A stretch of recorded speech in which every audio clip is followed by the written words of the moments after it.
జయశంకర్ జిల్లా భూపాలపల్లి మండలం పెద్దాపూర్ గ్రామంలో దారుణ ఘటన చోటు చేసుకుంది. భార్యపై అనుమానం పెంచుకున్న భర్త గొడ్డలితో దాడి చేసి హత్య చేసిన సంఘటన స్థానికంగా తీవ్ర కలకలం రేపింది. స్థానికులు తెలిపిన వివరాల ప్రకారం గ్రామానికి చెందిన గోదారి సమ్మయ్య, అతని భార్య సంధ్య దాంపత్య జీవితం ప్రారంభంలోనే సాఫీగా సాగింది. అయితే కొంతకాలం తర్వాత కుటుంబ కలహాలు మొదలయ్యాయి. భార్య తనకు మందు పెడుతుందనే అనుమానం సమ్మయ్యలో పెరుగుతూ రావడంతో తరచూ గొడవలు జరిగేవని గ్రామస్తులు చెబుతున్నారు. ఈ వివాదాల కారణంగా సంధ్య కొంతకాలంగా భర్తకు దూరంగా ఉంటూ పుట్టింట్లో నివసిస్తోంది. కాగా ఇటీవల సమీప బంధువు మరణించడంతో సమ్మయ్య 3 నెలల తర్వాత భార్యను తిరిగి ఇంటికి తీసుకువచ్చినట్లు సమాచారం. ఈ క్రమంలోనే మళ్లీ ఇద్దరి మధ్య తగాదా చోటు చేసుకోగా ఆగ్రహానికి గురైన సమ్మయ్య గొడ్డలితో భార్యపై దాడి చేశాడు. కాగా తీవ్ర గాయాల పాలైన సంధ్య అక్కడికక్కడే మృతి చెందింది. హత్య తర్వాత సమ్మయ్య నేరుగా వెంకటాపురం పోలీస్ స్టేషన్కు వెళ్లి పోలీసుల ఎదుట లొంగిపోయాడు.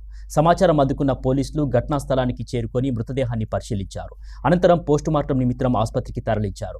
ఈ ఘటనపై కేసు నమోదు చేసిన పోలీసులు సమ్మయ్యను అదుపులోకి తీసుకొని దర్యాప్తు కొనసాగిస్తున్నట్లు తెలిపారు. ఈ ఘటనతో గ్రామంలో తీవ్ర కలకలం రేపింది.